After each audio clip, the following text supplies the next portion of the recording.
Magandang gabi po mga minamahal kong kababayan. Ako'y nais magbigay ng isang statement tungkol sa mga pangyayari sa Senado ngayong gabing ito. Mga 2 oras kalahati ko na minomonitor ang sitwasyon. At nung una kong nabalitaan na naputukan, ay ang una kong tinawagan ay si Sec. John Vic Remulla ng DILG. At tinanong ko, magpa-report ka sa mga pulis na nandun na kung may nangyari, kung meron silang ginawa. At tapos ang sunod na tawag ko naman ay sa NBI. At tinanong ko sa mga NBI at kay Director Matibag, kayo ba ay pumasok sa Senado? Sabi niya, wala kang instruction. Ang sabi sa akin, wala kang instruction, sir. Kaya ba't namin gagawin yun?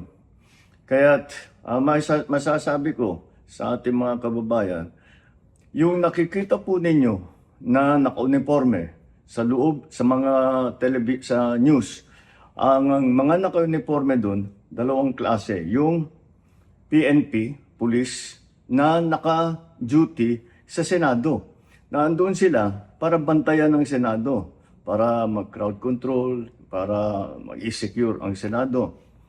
Yung isa pang may hawak na naka-uniforme ay yung Marines, may Marine Detachment na nandun talaga sa Senado, tiga dun sila. Ang trabaho din nila is secure ang Senado at magbigay ng yung nakikita ninyong honor guard. Yan lang ang sundalo o pulis na nasa loob, tiga doon ang nandun. Yung isa pang nakita ninyong grupo na kasibilyan at may hawak ng mga mahaba, mga usayon, yun naman sa Sergeant at Arms ng Senado. So lahat ng nakikita ninyong naka-uniforme o naka-armado ay nandun, ay tiga doon. Nandun sila talaga, doon sila nagjo-duty.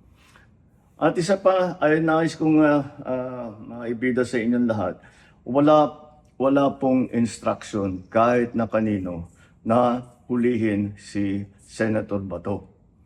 At ang nangyari, ang NBI, sinabihan ko nung lumabas yung resolution ng Supreme Court, mga 4:00 yung kaninang hapon, ay sinabi ko, umalis na kayo dyan. Nag-comply naman sila. Kaya nung kausap ko si Director Matibag, sabi niya walang NBI doon, nandito lahat kami sa opisina. At ayun po, ay dahil kong mapaalam na sa lahat ng ating mga kababayan, itong pangyayari na ito, ay tayo maging kalma lang po.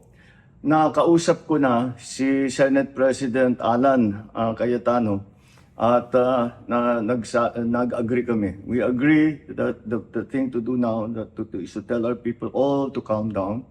And we will get to the bottom of this. Alamin natin kung sino ang gumawa nitong gulo na ito. Ito ba ay talagang nagka-inkwentro lang? O ito ba ay may kasama sa mga distab? O nagsusimula ng gulo? Kailangan po natin malaman yan. Kaya mag-iimbestiga sabay ang Senado at saka ang PNP tungkol dito. Masasabi ko lang at para hindi po mag-alala ang taong bayan, hindi po gobyerno ang gumawa nito. Walang pumasok na tigalabas na sundalo, na militar, na NBI sa Senado. Hindi po natin alam kung sino yon na sumubok na pumasok at saka dahil doon ay nagkaputukan. Aalamin po natin. At kinukuha po natin, kinukulikta natin ngayon lahat ng ebidensya na nandiyan. Maraming salamat po. Kalma lang po. Asahan ninyo yung gobyerno po ninyo. Hindi gagawin ito.